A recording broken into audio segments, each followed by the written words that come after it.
how to fix YouTube verification problem on iPhone. Trying to verify your YouTube account but keep getting errors? Let's solve that right from your iPhone. Go to youtube.com/verify in Safari. Instead of using the app, verification works better through a mobile browser. Enter a real SMS-enabled phone number, avoid VoIP or app-generated numbers. They are often blocked. If you've tried too many times, YouTube may temporarily block new requests.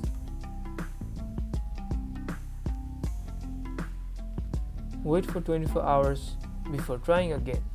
Once verified, you can upload longer videos, customize thumbnails, and more. And that's about it.